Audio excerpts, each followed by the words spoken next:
Hello everyone, मैं मिथुन सिंह स्वागत करता हूं आप सभी का। आशा करता हूं आप सभी बहुत अच्छे होंगे। बात करेंगे मगध यूनिवर्सिटी के बीएड फर्स्ट ईयर के प्रीवियस ईयर क्वेश्चन पेपर की। बीएड प्रथम वर्ष का ये पेपर है। Language across the curriculum paper का नाम BCC04 इस पेपर का कोड है। सेशन था आपका 25-27 का। आगे बढ़े उससे पहले मैं आपको बता दूं, पिछले 5 साल के जितने भी प्रीवियस ईयर क्वेश्चन पेपर हैं वो आपको 49 रुपये में और सजेशन आपको 199 रुपये में प्रोवाइड कर दिया जाएगा। अब ये सजेशन क्या होता है? सजेशन यानी कि वेरी वेरी इंपॉर्टेंट क्वेश्चन, ऐसे सवाल जो एग्जाम के पॉइंट ऑफ व्यू से पूछे जाते हैं, आंसर के साथ आपको प्रोवाइड कर दिया जाता है ताकि आप अपनी तैयारी ठीक ढंग से कर सकें। दूसरी बात, इसके साथ आपका जो PYQ है वो आपको फ्री ऑफ कॉस्ट अवेलेबल करा दिया जाएगा। पिछले 10 साल के PYQ को स्कैन करके इसे तैयार किया जाता है।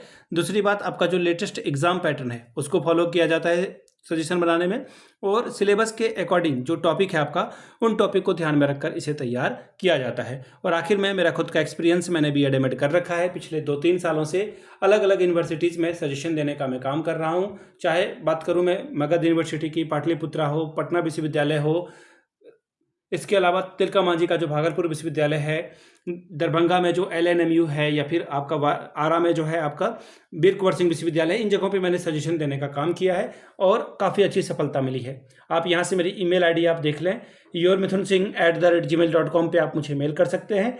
इंस्टा पे अगर आप हो, डू फॉलो मी @imithunsingh। बाकी आप मुझे व्हाट्सअप कर सकते हैं 7979054474 पे। तो चलिए आगे बढ़ते हैं और देखते हैं लैंग्वेज अक्रॉस द करिकुलम के क्वेश्चन पेपर को। यहाँ से आप देख पाओगे, ये रहा आपका paper, language across the curriculum. Paper number आपका ये 4 है। सेशन था 25-27 का। टाइम मिला था आपको 2 घंटे का, यहाँ से आप देख पाओगे, और फुल मार्क्स था 40 का। अब यहाँ से सेक्शन A की बात करते हैं। ऑब्जेक्टिव टाइप के सवाल हैं, 5 सवाल आपसे पूछे जाएंगे, हर एक सवाल 1-1 अंक का है।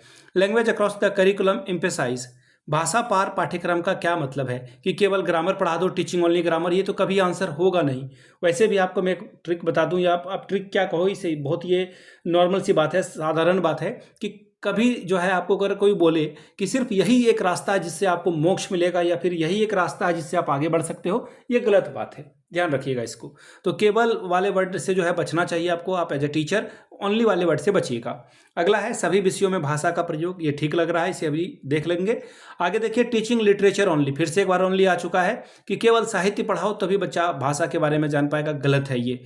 शब्दों को रटकर, देखिए एक और जो है रॉन्ग वाली बात है कि मेमोराइजेशन करना, या फिर वोकेबलरी का इस्तेमाल हो, या फिर ग्रामर का इस्तेमाल हो, मार्क्स का इस्तेमाल हो, नौकरी की बात करें, सारे नेगेटिव टर्म में आते हैं। तो आंसर आपका क्या हो जाएगा?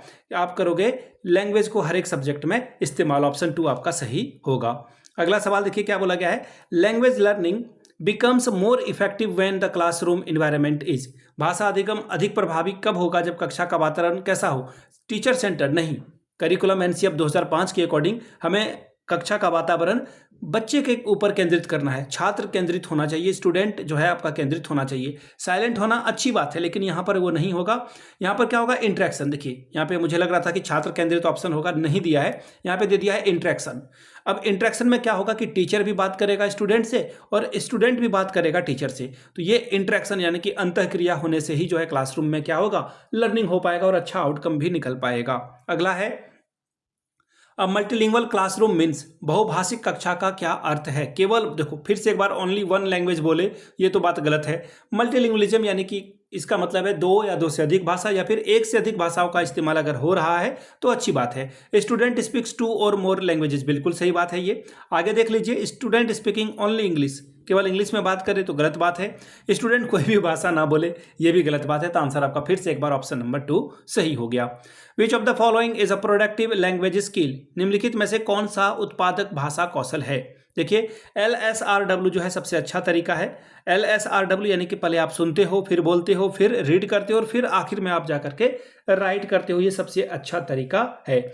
अब बोला गया कि कौन सा उत्पादक, देखिएगा ध्यान दीजिएगा, उत्पादक की बात हो रही है तो यहाँ पर आप जो है बोलोगे तब ये हो पाएगा, और सबसे अच्छा उत्पादक का जो एग्जाम्पल होगा वो होगा स्पीकिंग, वाचन करना।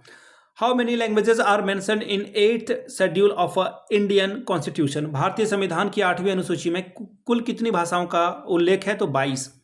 सेक्शन B की बात करेंगे, शॉर्ट टाइप के सवाल हैं, 5 या 15 नंबर यानी कि 5 3 R 15 स्कोर आप यहां से कर सकते हैं। पहला सवाल, right any 4 advantages and 4 challenges of a multilingual classroom, बहुभाषिक कक्षाओं के 4 लाभ और 4 चुनौतियों के बारे में लिखिए।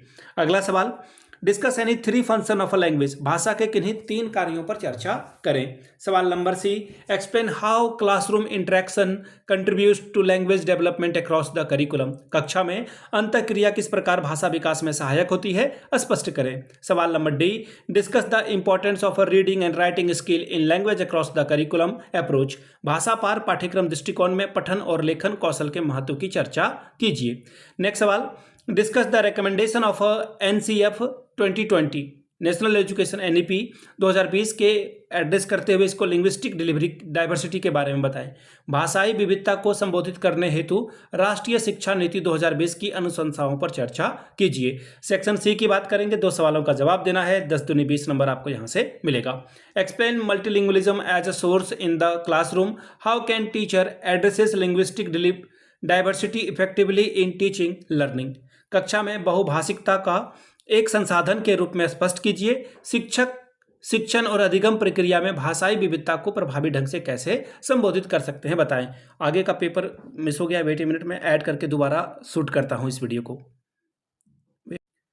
चलिए, लास्ट वाला पेज मिल गया है। Question number 4, explain the concept of a language across the curriculum in school education, discuss it's important in school education, भाषा पार पाठ्यक्रम की अवधारणा को स्पष्ट कीजिए और विद्यालय शिक्षा में इसके महत्व की चर्चा करें। 5वां सवाल, explain the various activities that teachers can use to develop LSRW यानी कि listening, speaking, reading, writing skill in a classroom, कक्षा में श्रवण, वाचन, पठन और कौशल लेखन कौशल के विकास के लिए शिक्षक किन किन गतिविधियों का उपयोग कर सकते हैं, स्पष्ट करके बताएं। तो ये था आपका क्वेश्चन पेपर जो कि था 2025-27 का क्वेश्चन पेपर मगध का। अगर आपको पिछले 5 साल का PYQ चाहिए तो ये आपको 49 में और सजेशन आपको 199 रुपये में प्रोवाइड कर दिया जाएगा। यहाँ से मेरी email ID आप देख लें, yourmithunsingh@gmail.com पे आप मुझे मेल कर सकते हैं। इंस्टा पे अगर आप डू फॉलो मी @imithunsingh, बाकी आप मुझे व्हाट्सअप कर सकते हैं 7979054474 पे। वीडियो को आपने यहाँ तक देखा, प्यार दिया, इसके लिए आप सभी का बहुत बहुत शुक्रिया। Have a good day.